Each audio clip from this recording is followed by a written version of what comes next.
Privetania and greetings from Galway and the west coast of Ireland, and this is a Belarusian flag. This is the historical Belarusian flag. I can walk around here in Ireland, in Galway, my hometown. I got my alma mater, the beautiful quadrangle building at the National University of Ireland, Galway, and no one's going to bat an eyelid probably that I'm wearing this flag.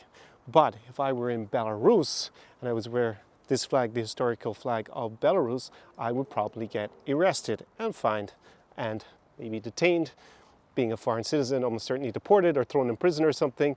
And that is because this flag has become a symbol for the opposition to the Belarusian dictator, Alexander Lukashenko. So flags can have big consequences, and they mean a lot of, there's a lot of symbolism, baggage connected with them.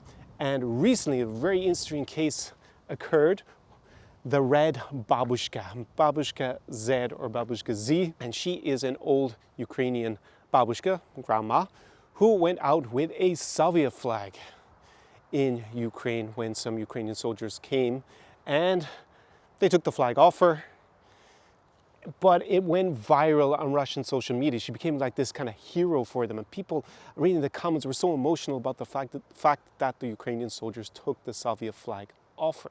Now, for some people, that Soviet flag represents something to be proud of, a great nation, victors in the Great Patriotic War from 1941 to 1945, defeat of Nazi Germany. But for others, especially in Ukraine today, that flag symbolizes the connection, the continuity between the Russian Empire and Russia's current imperial project by invading Ukraine. It is day 81 of Russia's invasion of Ukraine when I am filming this. So I want to go into react to who is Babushka Z and how she's a hero, a traitor, a hero, a traitor, depends on your point of view, and also how she represents, I think, a big generational issue in the countries of the region like Ukraine, Russia, and Belarus. So let's get into the video. Поїхали! Tsar Experience. So our video starts in a small village in Kharkiv Oblast. Now, it's not entirely clear to me whether this village had been occupied by Russian forces. I don't think so. So what happens is that some Ukrainian soldiers go there ostensibly with food to give to the local residents who presumably have been cut off for a while. Russia occupied significant parts of Kharkiv Oblast as well as the north of Ukraine before the Russian forces retreated out of Kiev, probably someday around day 40 they started in the war, and then recently, the last week or so, they've actually retreated out of this area, well, the area north of Kharkiv, large parts of the oblast. But this part, the video was filmed at least a month ago, so it's actually over a month ago now, so it's probably it's obviously before day 50. And these Ukrainian troops come here, and then they see an old woman with a Soviet flag. So let's see what happens. Разверните вот эту тряпочку. Знамя разворачивайте. Да. Подходите. Во. Вы нас ждали? Ждали, конечно. Ждали, да? So here they basically play a bit of a trick on the old woman. The old woman doesn't actually know which side the soldiers are on, and she unfurls her Soviet flag and she walks out. And here you can see she's quite simply dressed, and she has her flag, her Soviet flag. And the soldiers ask, so you've been waiting for us? She's like, yeah, I've been waiting for you, but not realizing they're not invading Russian troops, but in fact they're Ukrainian soldiers. Ждали и молились за вас, и за Путина, и за весь народ. Конечно. Снимай. Вот. Сейчас я вам же отблагодарю вот это, то, что вы ждали.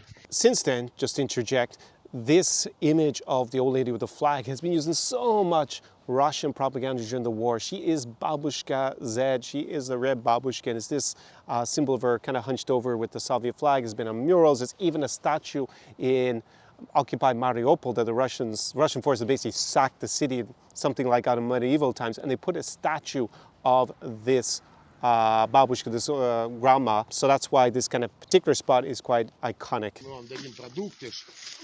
Вам же надо. Конечно, главное, чтобы вы за русский мир держите. За Путина. Да, держите. Вам надо. Держите. Вам надо. So the Ukrainian soldiers start to give her the food that they brought, and then she realizes that they're not Russian soldiers. In fact, they are Ukrainian soldiers. So she's standing there kind of with the wrong flag. Well, clearly the wrong flag because she's got a Soviet flag out. And first of all, in Ukraine legally, Nazi, fascist, and communist symbols are illegal. So the flag is illegal, first of all. Whether you agree with that under free speech or not is another question. Same with a Nazi flag. Same when if I were to be in Belarus with this flag, right? But anyways, she is then quite, I guess, shocked and starts to get upset about the fact that she is, of course, gone out and exposed herself as basically a fifth columnist, right? So fifth columnist is someone who is willing to collaborate with an invading army. It's a term, I think, coined in the Spanish Civil War. I think Franco boasted that he had all this fifth column because he had 4 columns outside the city, and he said the fifth column was the people waiting for him inside. So this will be an example of a fifth columnist.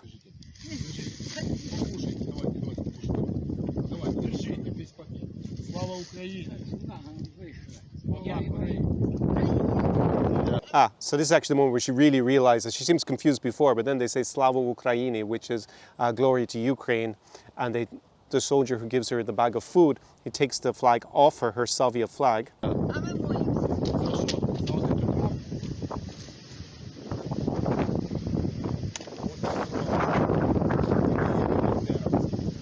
The audio is very poor here, but basically he's put the flag on the ground and he is trampling on the Soviet flag. Берите, берите.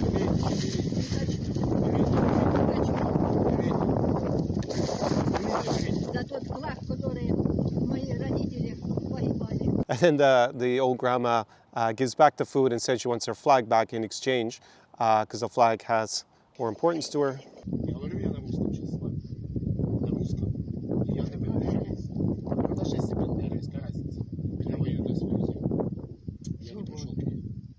Я вам Не залезь, чтоб никто У нас все And then there's an exchange between the soldier and the grandma in Russian, and saying that he's also Russian speaking.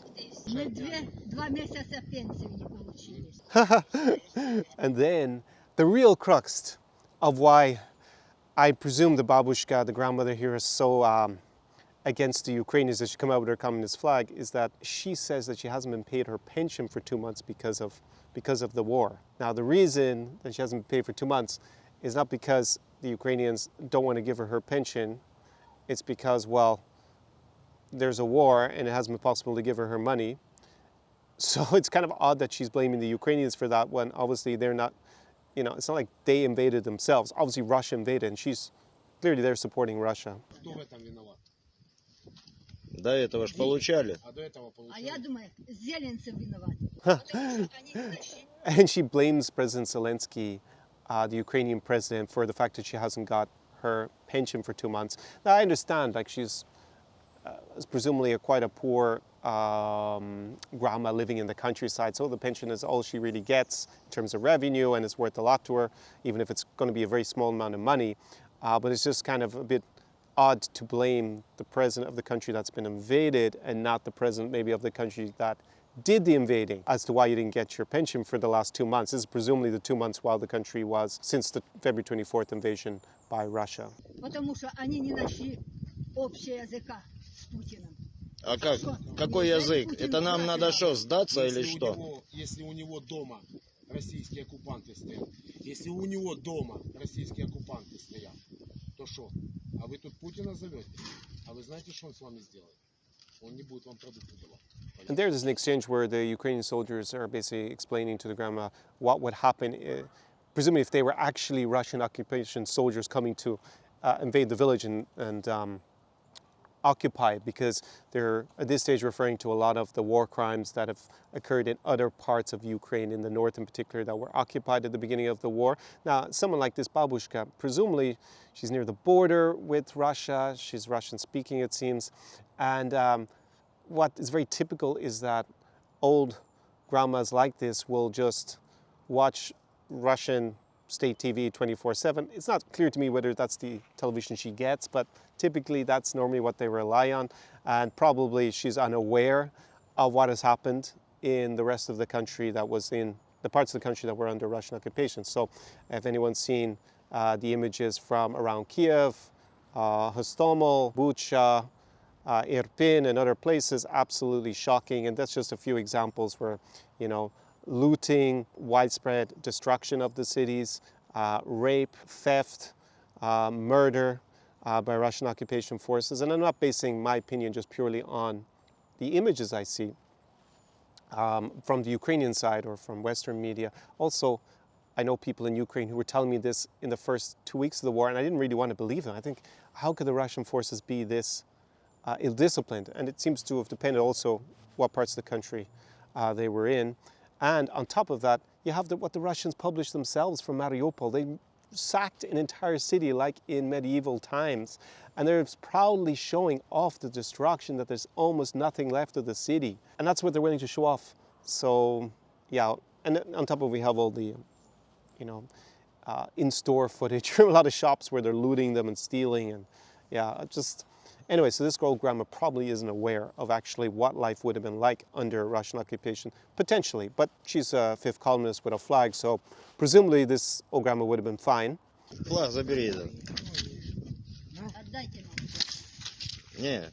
So then the old grandma basically tries to get her flag back, and the soldier's like, no way.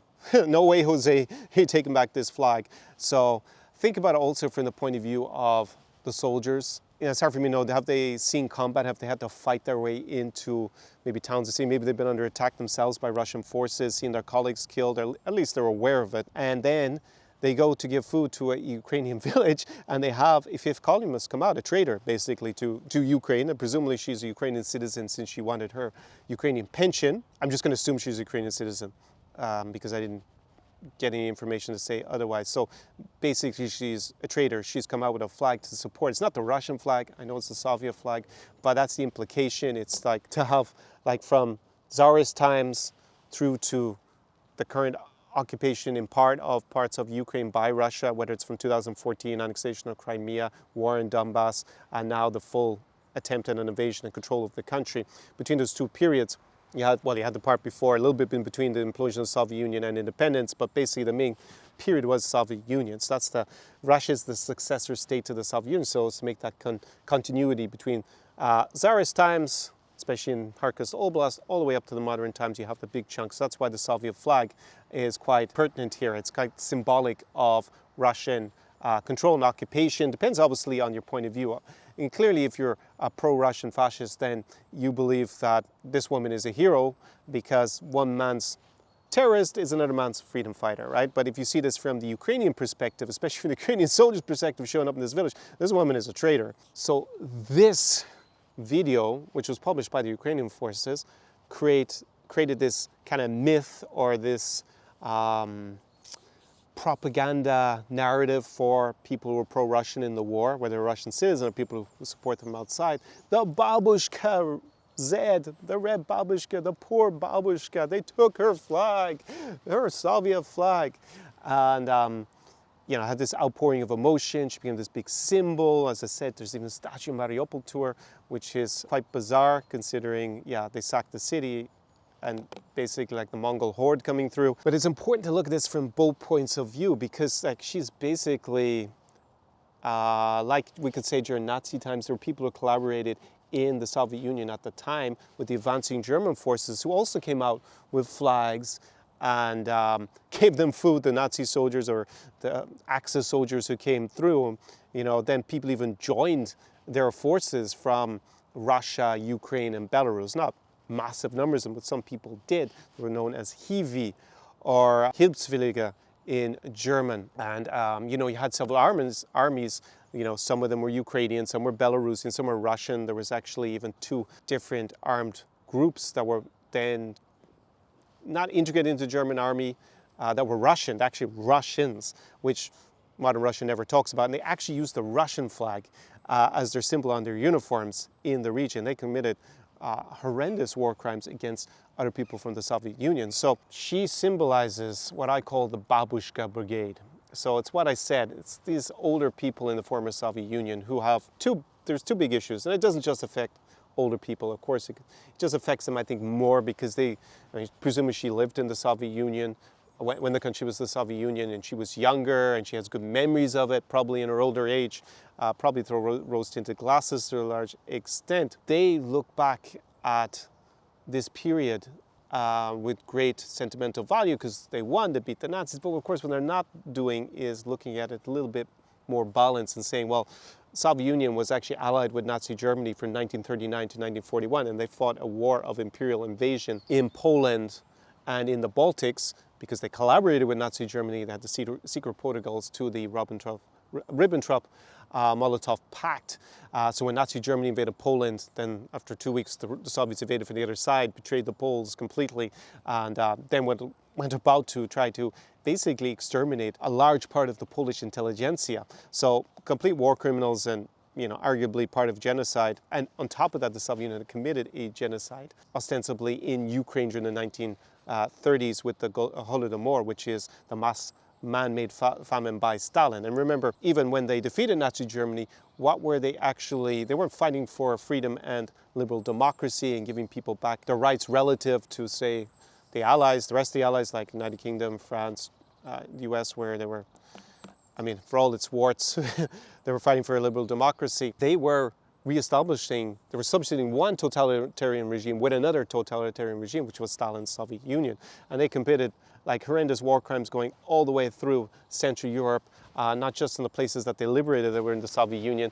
The Holodomor was repeated in 1946 in parts of the Soviet Union that were newly annexed, where they hadn't already tried collectivization of farms. So the Holodomor, just briefly, was when Stalin decided to collectivize farming. So basically he wanted to put all the farmland together and stop these rich farmers who are more productive basically from being able to dominate in farming. He wanted everybody to work just together. That was a disaster for food production to start with, never mind the whole morality of it, but it was just a disaster. And they repeated it in 1946 in the newly annexed parts of Western Ukraine, also Moldova. So that is the regime that replaced Nazi Germany in this area. And secondly, there's this nostalgia from a lot of older people who are poor in general for the Soviet times. Yeah, that's really a mentality, I think, that's holding back the region, the young people of the region, especially in Russia, a lot less in Ukraine, because obviously they're leaving that behind.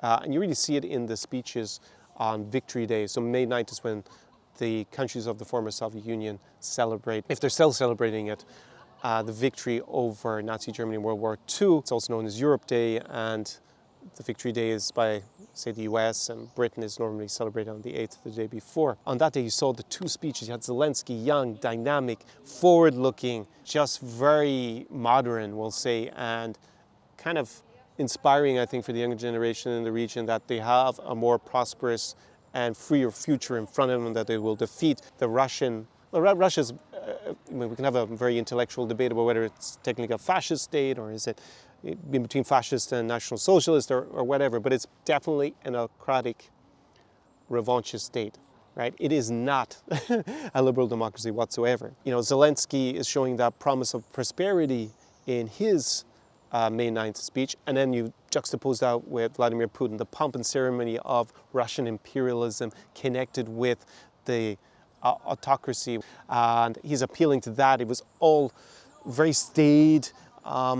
The language, everything about it was like from almost Soviet times at best, and he's been living in this world where he thinks he's like almost in the 19th century, if not in the 20th century.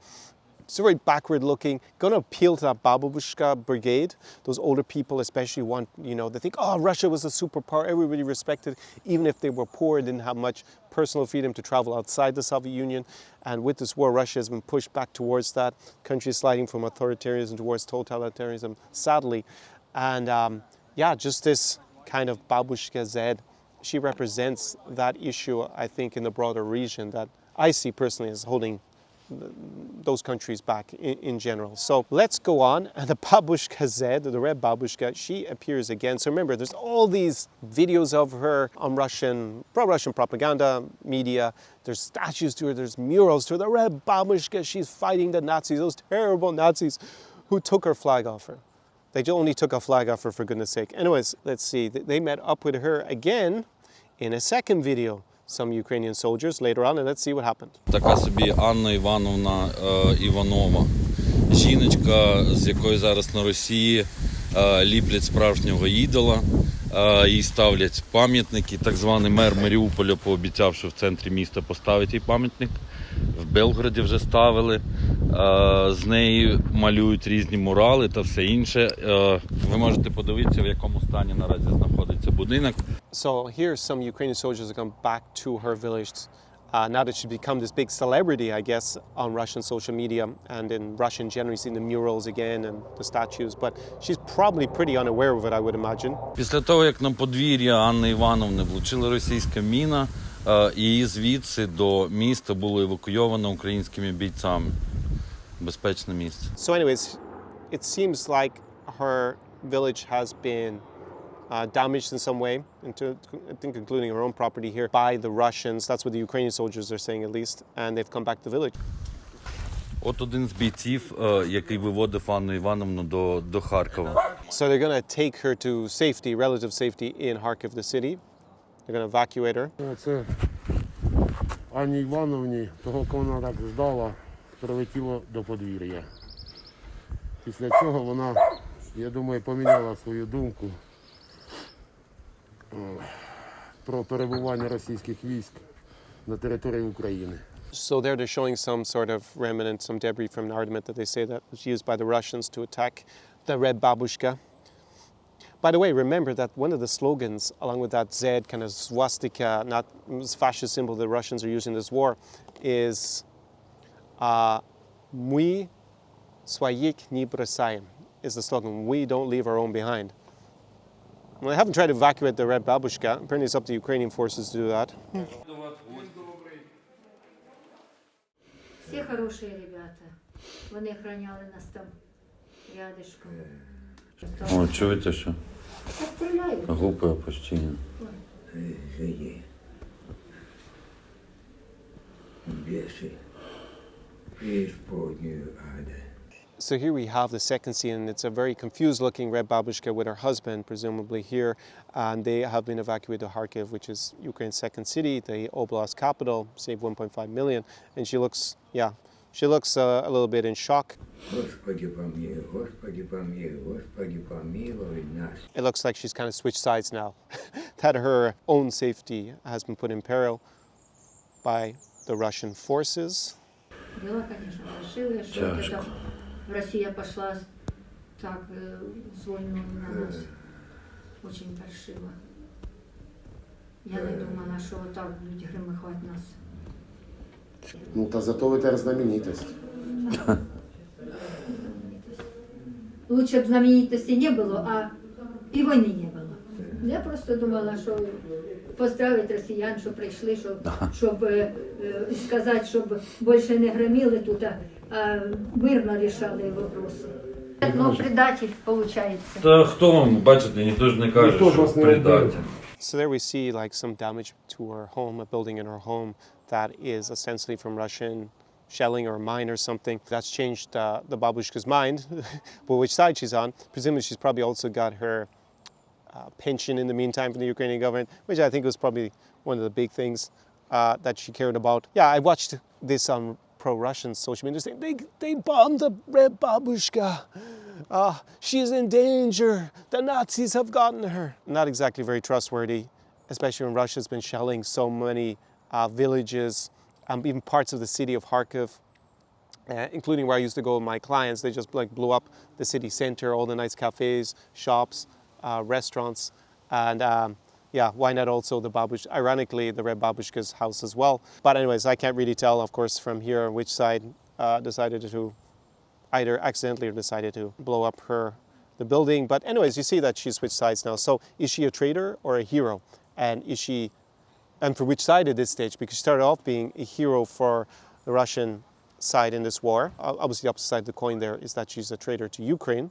And now she's switched sides and she's a hero for Ukraine. Does that mean that she's a traitor to the Russians? Interesting question, because they got her all over their propaganda and even statues to her. And now she seems very pro-Ukrainian. So yeah, that's the Red Babushka. I think the main thing she cared about was really her pension. And who was ever going to pay that was probably going to win the Red Babushka's favor. And I think that's for a lot of older people. I can obviously feel a good bit empty for them because they don't have much. And they probably don't really understand what's going on. They're either going to listen to propaganda from one side or the other and just kind of consume that in their village. It's a very simple life. And I think it's really interesting video to see the symbolism of a flag. So it can be, as I started my video, with the historic Belarusian flag. And, that was actually the flag of independent Belarus from 1991 to about 1995, before Lukashenko organized a referendum, whether you believe it was real or not, to change it to a more Soviet-style flag. And, that has two different implications. You wear that, and, if people are supporting the opposition to Lukashenko, they're probably going to shout over to me, "Żyje Belarus, long live Belarus." And if they support Lukashenko, they're probably going to see it as me being a Belarusian who's a traitor to the country because I don't believe in the president, for example. They would presume I'm Belarusian, probably wearing the flag. And same for this Soviet flag. Ukraine has changed in the last 10 years, especially since Russia invaded, in particular because Russia invaded and annexed Crimea. And they use a lot of this imagery from the Second World War and the victory over the Nazis in their propaganda and justification for this war for internal propaganda purposes, like they're fighting the Nazis, when it's really an imperial war. Putin said in his speech 2 days beforehand, Ukraine doesn't have a right to exist independently of Russia, and its borders are illegitimate. That's all you really need to know. But then for the symbolism, they talk about Nazis and basically make that connection between Russian imperialism, because Russia today is obviously not communist, but it still uses that kind of continuity with a lot of imagery from the Soviet Union that appeals to a lot of people of the generation, in particular of the generation of the Red Babushka. So that is the end of this video. Slán live, which is goodbye in Irish. Żyje Belarus, long live Belarus. Slava Ukraini, Heroям Slava. And I will see you in the next video. До свидания. SAR Experience.